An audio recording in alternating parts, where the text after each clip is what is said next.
Hi, David Odell here with Odell Complete Concrete. This is our first day on the job site. It's a back patio. We're located in Mission Viejo. It's up on a hillside.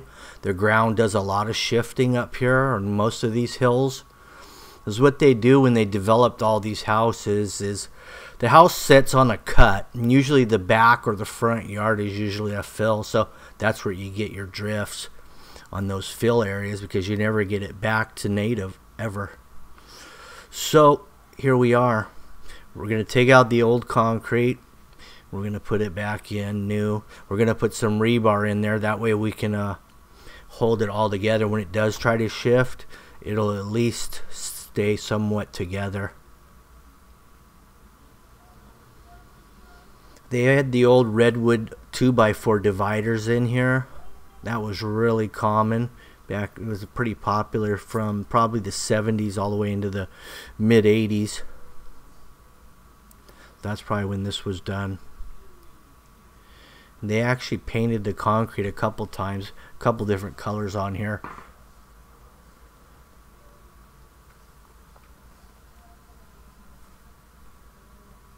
So we were able to get this 3-foot skid steer in the backyard fairly easy.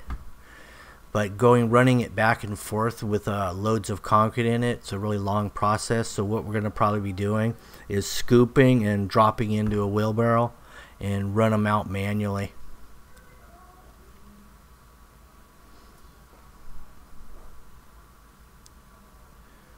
This concrete's running about 3.5 inches deep.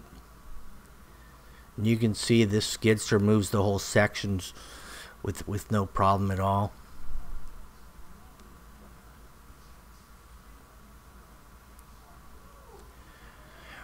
Also, what we'll be doing at the perimeter outside edge of this patio is we're going to be digging in about 6 post holes, 1x1 by 1 post holes for a future patio cover.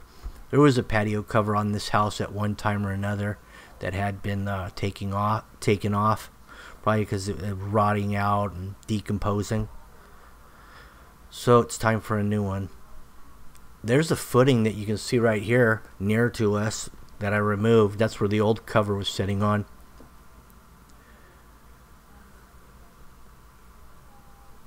And we're doing about the same size holes again for the new one.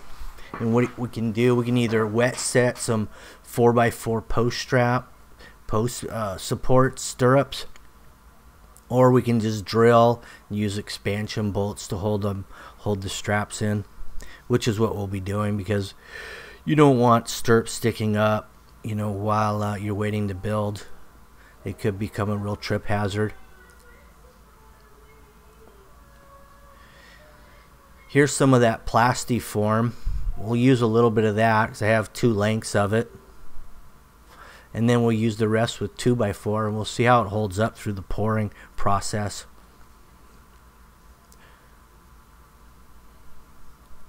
Now I noticed with the plastiform, you've got to put your wood stakes or even steel stakes about twice as many, opposed to using wood 2x4 for your straight lines. On a radius, that stuff really works good with minimal stakes, but when you're running a straight line, double up on your stakes.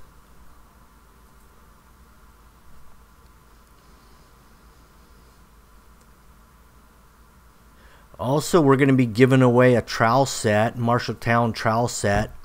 It's all the trowels, all the finishing hand tools that you'll need to do any job, any kind of flat work. There's some intricate tools that you may need for curbs and different decorative stuff, but this will get you the basics. It'll be upcoming in this video. So if you notice, first of all, I used a laser level to figure out how much slope we have and which direction the water's going to go. And we're basically putting this in the same way the original one was put in, and it's breaking from the middle of the house both directions to the side yards. That's the high point, middle of house. We have about 2.5 inches according to my laser level in both directions, and I think we were running about 30 feet for 2.5 inches. So we didn't have a lot of slope, but if you rod it off nicely, it should work fine. This trench you see me digging right here is going to be for a future conduit, potentially to go out or up maybe the posts for the patio cover, or into the backyard for a pond or a fountain, barbecue island. It's something to always consider when you're doing conduit. Get your underground in just in case.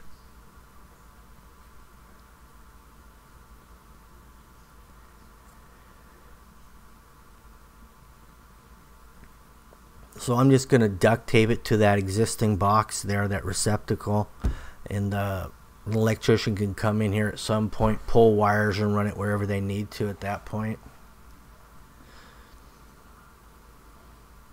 So here's the chalk line. I'm using a red chalk line because it stays on there the best. And that was the break point.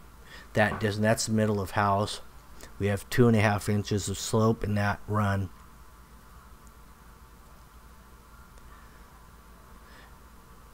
And you can see it if you look at the weep screed there, you can actually see the slope, assuming the weep screed is level. And normally they are. If they're not, then the house could be shifting, or it wasn't put on right to begin with.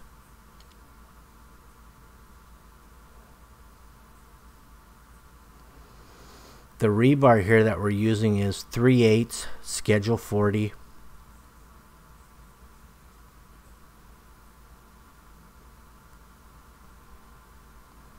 We're running them at 2-foot centers. Actually, it's not schedule 40, it's grade 40. Schedule 40 would be your PVC. You can get the number 3 in a 60 grade, but this is just a 40.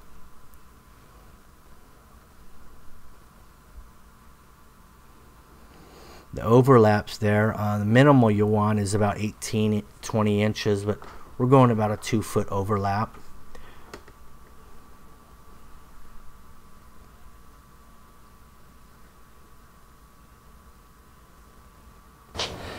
Hi, David Odell here. I just got some new trowels. Take a look at these. These are all Marshalltown stuff. This is what I use every day. They came out with a new handle.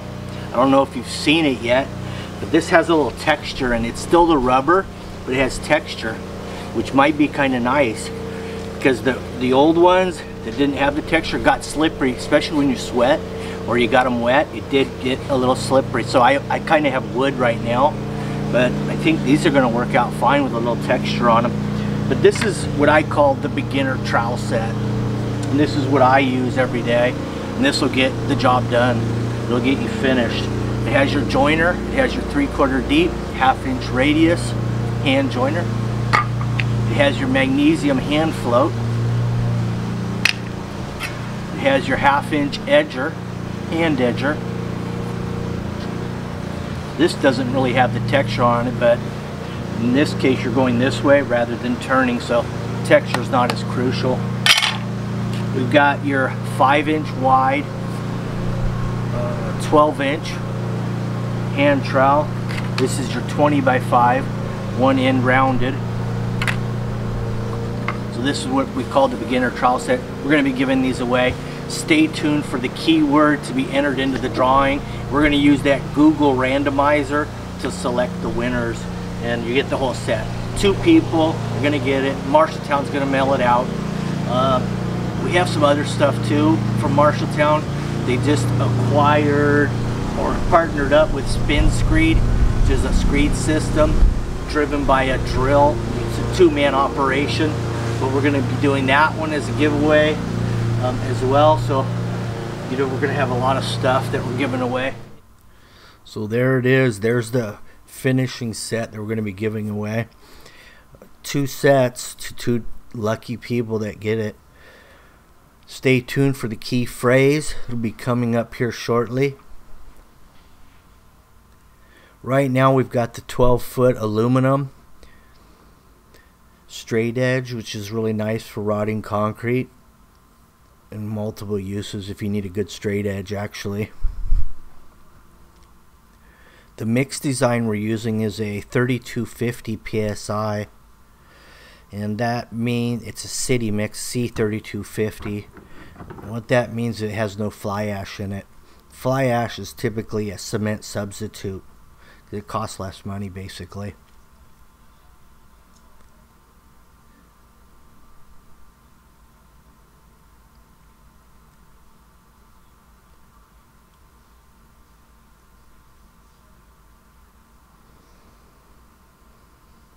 So there's the plasti form. It seems to be holding up well so far, but we're going to get some shots down the form so we can see how straight it held.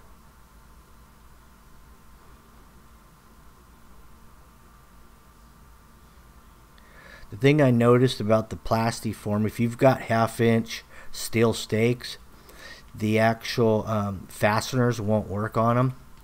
So you got to have either the 3/4 steel stakes or the round stakes, something 3/4 of an inch. Because anything else, the fasteners won't work if it's less than 3/4.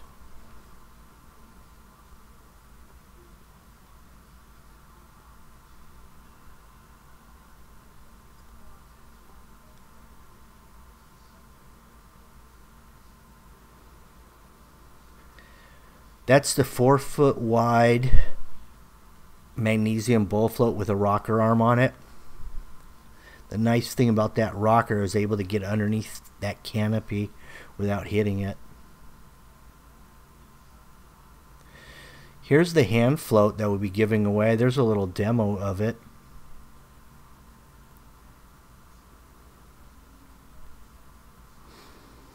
That's one of the tools anyway.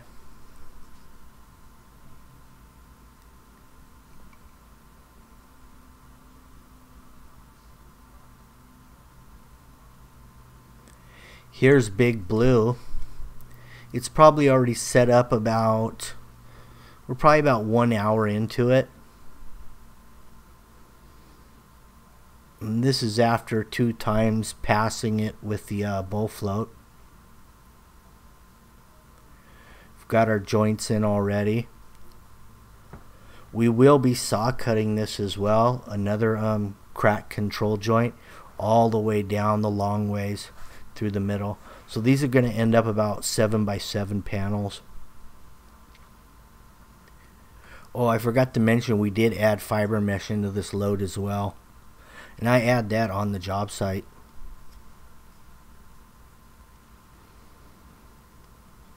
Here's your funny trowel.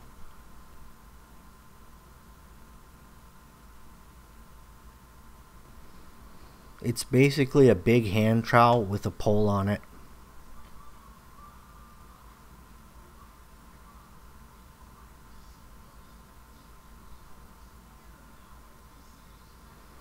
The initial joint cut we did was with a 2.5 inch deep, 3 foot long straight edge, and then after then we go through it with a 3/4 deep, 1/2 inch radius. And here's the new trowel set we're giving away. This particular trowel set you see me using for the first time. I'll be keeping that one, and whoever wins will get a brand new set directly from Marshalltown.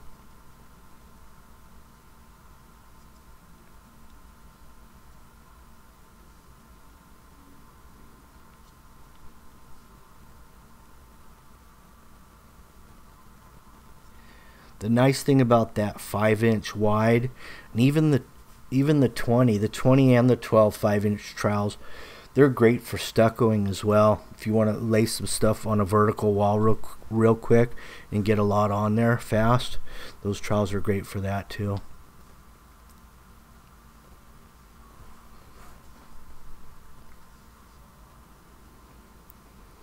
If you notice the sunlight on the edge right here of the concrete, well, that's going to gradually work its way back to the house.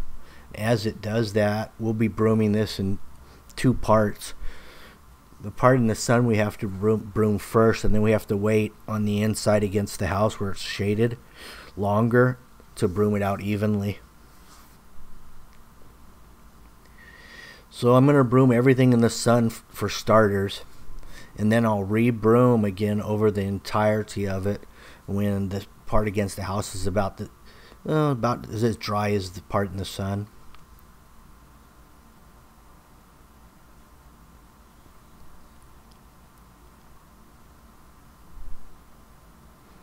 There's a nice Tomahawk concrete sprayer. The good news about that sprayer is in another video that we'll be doing pretty soon here, we're going to be giving that one away as well. 500 psi constant pressure all the way down to, I think it goes from 100 to 500.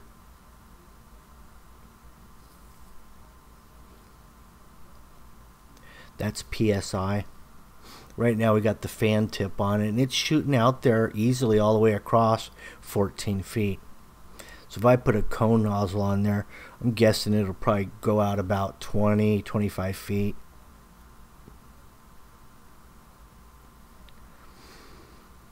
Here's your final product. That's a nice close-up of the broom texture on there.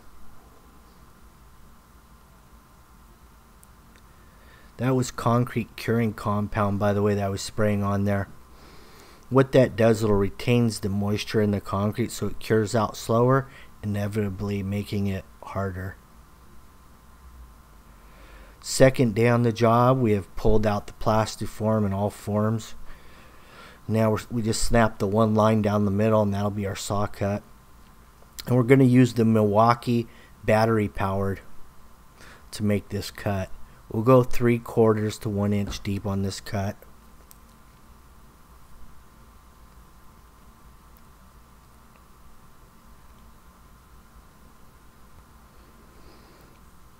So I use that same rod board, the aluminum that I used to lay the concrete down, for my straight edge. And then I use a little bit of plastic bender board to ride the skill saw on so I'm not scratching the concrete. Also, there's less resistance to slide the saw. So it just makes it easier all the way around. And you'll notice here after we clean up, because this concrete is really fresh, typically if you were to saw cut it the very next morning, you'd get a lot of spalling on that cut joint. But since I added fiber, that's clean and crisp cut right there.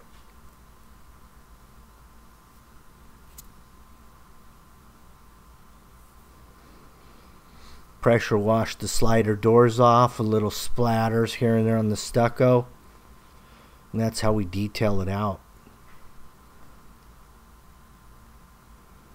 Water's draining just as we expected it would.